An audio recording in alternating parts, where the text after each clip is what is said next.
담도, 담낭암 증상이 그럼 위치에 따라서도 조금씩 다를 수는 있을 것 같은데 진단하기 할 때 어떤 증상들이 나타날 수 있나요? 제일 흔한 증상으로 황달이 제일 많이 올 수가 있고요. 그리고 통증이나 아니면 염증이 같이 동반될 수 있습니다. 사실 이제 담낭염이나 이런 게 같이 동반돼서 오는 분도 있고 담도염이 같이 동반돼서 오는 경우가 있고 또 어떤 분들은 황달이 생기면 이 담즙이 못 내려오니까 변 색깔이 하얗게 변하는 경우도 있죠. 그러니까 이 담즙이라는 것이 어쨌든 정상적으로 만들어져서 소화 효소처럼 소화될 때 이렇게 역할을 하기 위해서 장으로 이렇게 내려오는 역할을 하고 있는 건데 이제 걔가 그쪽에 암이 생기면 걔가 잘 못 내려와서 막힐 수가 그렇죠. 있다라는 거죠.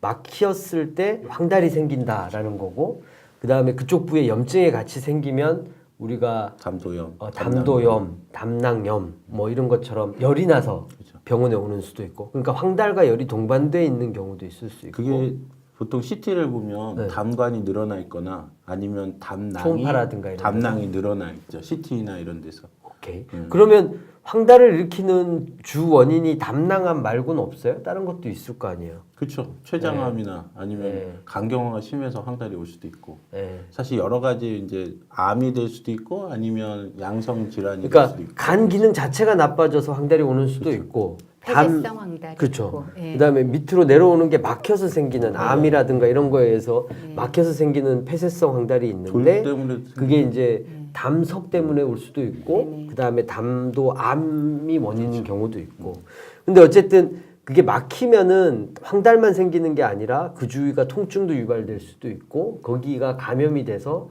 열이 낳는 담낭염이나 담도염 같은 게 올 수도 있고 그러니까 되게 복합적으로 오는 경우도 있고 아무 증상 없이 이 황달만 그렇죠. 살짝 있는 무증상으로 경우도, 오는 경우도 경우도 있고 거의 증상이 없는데 검진해서 발견되는 경우도 있고 뭐 운이 이런 좋으신 경우. 네, 그런 경우가 운이 있겠네요. 좋은 그리고 경우. 제일 위험한 건 네. 만약에 염증이 심할 경우에는 사실 폐혈증으로 가는 경우가 네. 굉장히 쉽게 생기거든요. 그렇죠. 이 그게 부위가- 사실은 좀 어려운 경우일 수 있죠.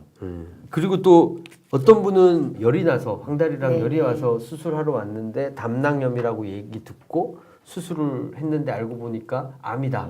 암이라고 하더라. 그러니까 처음부터 오진한 거 아니냐. 뭐 이런 얘기를 하는 분들도 있는데 지금 보면은 암이 있었고 걔가 황달을 유발을 했고 걔가 염증을 유발을 해서 담낭염이 오히려 더 큰 증상인 것처럼 나타나죠. 처음에 진단이 됐지만 나중에 수술해놓고 보니까 거기 암이 동반돼 있더라. 라는 것들이 진단돼서 다시 재수술을 하자 이렇게 그렇죠. 얘기하는 다시 경우가 있다 재수술하는 이거죠. 경우가 꽤 있죠. 예. 오케이 알겠습니다. 어쨌든 암에 관련돼서는 이게 위치에 따라서 이게 제일 흔한 증상은 어쨌든 황달이고 그 다음에 위치에 따라서 수술법이라든가 이런 게 좀 다르기 때문에 분류법이 여러 가지가 있다 이런 정도로 이해를 하면 될 것 같습니다.